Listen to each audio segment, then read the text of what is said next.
In the United States, at least for our application, LTE was chosen as a standard, the first time that a universal standard or ubiquitous standard for all of public safety was chosen. There's 75,000 agencies, almost all independent from each other, that were on different frequency bands, different technologies. So LTE, being able to take advantage of a global ecosystem on devices, on infrastructure, take advantage of a global phenomenon that's happening, gives public safety the advantage to implement these features and really future-proof themselves going forward for the next generation.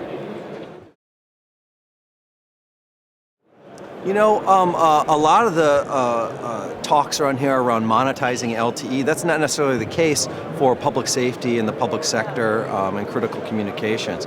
Reliability is huge for us. You don't hear a lot of talk of that, but for public safety, it needs to work first time, every time. So taking a new technology out of the box, ensuring that the hardware, the software is reliable. There's so many software advances. We've heard about Release 10 and Release 12 and even 5G. There was a whole forum on 5G.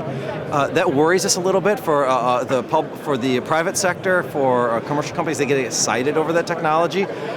We have to be very concerned. It's great to have new technology, but it has to be stable, it has to be resilient. So those are probably the biggest challenges for us to really ensure that the choices that we make are good choices and that they'll be sound choices for public safety going forward.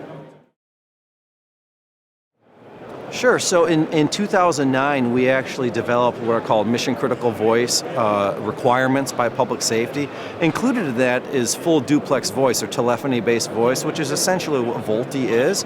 So VoLTE, in its current instantiation, and even OTT voice applications are being embraced and tested and developed by,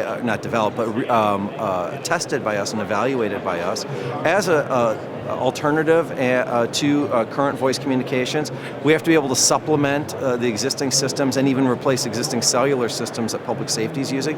So VoLTE is the choice that many of the carriers are going with, so the natural progression is for us to do that. But we need quality of service on top of that, we need prioritization on top of that in order to make it public safety grade.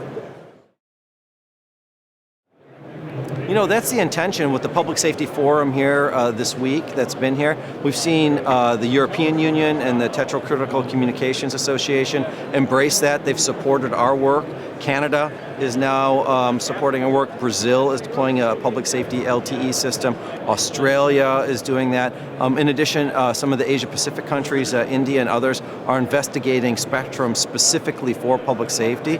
So the spectrum is the first part, and they're looking to choose LTE as our access technology. So that helps us out, whether or not our requirements become the global requirements standard or not.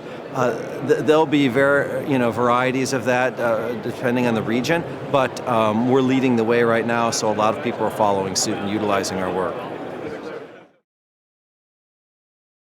The event's been very useful. It's been useful to see the other work that's been going on that's accelerated within the last 12 to 18 months. A lot of work has been done in Europe and in the UK. So that helps us out because public safety, regardless of how many countries we get, we're still very small compared to the commercial segment. So we need as many countries and international supporters to come together to help push forward our requirements in the standards bodies like 3GPP and events like this so that we can get equipment and devices that meet our requirements from the vendor community, because it's not enough just for us to do it on ourselves. We need the support of the international community. And so an event like this helps provide a platform to build that consensus up.